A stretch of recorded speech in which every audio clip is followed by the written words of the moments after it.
Okay, so we at MXP have a little man crush on the Caped Crusader, and what better way to profess our love for the Dark Knight than with an awesome top 10 for our fans. Welcome to More XP, I am iDoSex, and this is our top 10 Batman's worst enemies.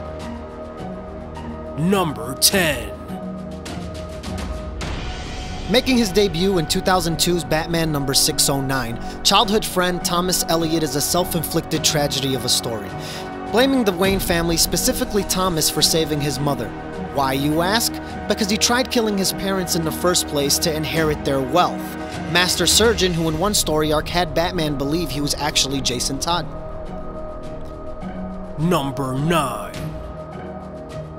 The man who broke the bat himself, making his debut in Batman Vengeance of Bane number 1 in January 1993, was in turn quintessential to the way we define and view Batman today. With several reimaginings underneath his belt, that's pretty much all we have for Bane, guys. So, yeah.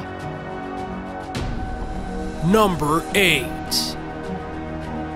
Being reinvented as one of Gotham's most notorious crime bosses, making his debut in Detective Comics number 58 in 1941, the Penguin was part of the 4 classic villain cycle in the Silver Age. Along with Catwoman, Joker, and the Riddler, Chester Cobblepot is a unique villain in being one of the very few who isn't absolutely batshit crazy, being an asshole for the simple fact of profit, supplying Gotham's underworld with weaponry, taking over the classic Black Mask role of Gotham.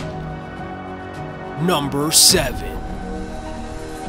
Being one of the very few with a personal connection to Batman, making his debut in Detective Comics number 66 in 1942, this Gemini-eyed lunatic blames Batman for his accident. Once Harvey Dent, this split-personality villain flips a coin to make his decisions, which always end up bad either way. You can see why this guy made the list. Number 6.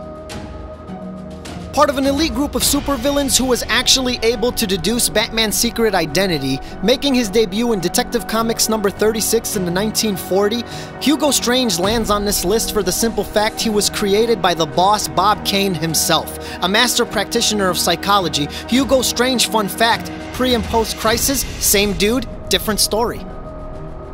Number 5. Intrigued by the Caped Crusader, and in my opinion, one of the most annoying villains on this list, making his debut in 1948 Detective Comics number 140. Edward Nygma is fascinated with riddles and puzzles since he was a boy. This guy's story is a sad one, let me tell you. And the nerd rage on this guy is tops. I just wish someone would actually do him some justice. Number 4. Batman's only intellectual and physical equal, father of Talia al Ghul, and leader of the League of Assassins, Ra's al Ghul is actually immortal with the help of the Lazarus Pit, with the possibility to literally outlive the Dark Knight, making his debut in Batman number 232 in June of 1971. Number 3. Attacking Batman's psyche almost made me put Scarecrow at the top of my list. Making his debut in World's Finest number 3 in 1941, going after the mind, in my opinion, is worse than any physical affliction done onto Batman.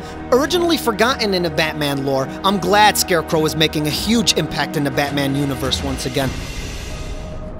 Number 2.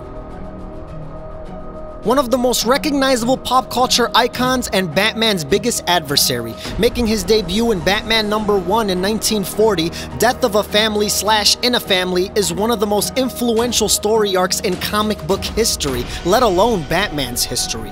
Crippling Batgirl and killing the Robin, who knew a rejected court jester would make such a huge role in the way we see villains today. Number 1.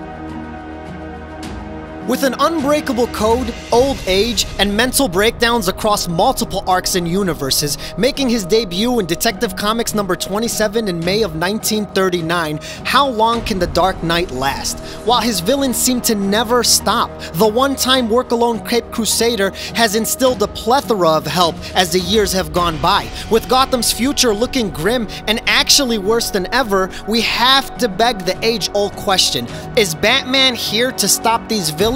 Or do these villains simply exist because of Batman's own existence? And yes, Batman has killed before. all considered non-canon and before the comic book code of conduct, shit, before Batman's own personal code. The very code that allows his villains to take advantage of Batman himself is why Batman is literally his own worst enemy. Well, there you have it, guys. What do you think? Agree? Disagree? Make sure to share this video with other Batman fans and tell us in the comment section below. For more awesome videos like this, hit the subscribe button and let us know what other top 10s you would like to see from More XP. I'm iDoSex, and we'll see you next time. Thanks for watching.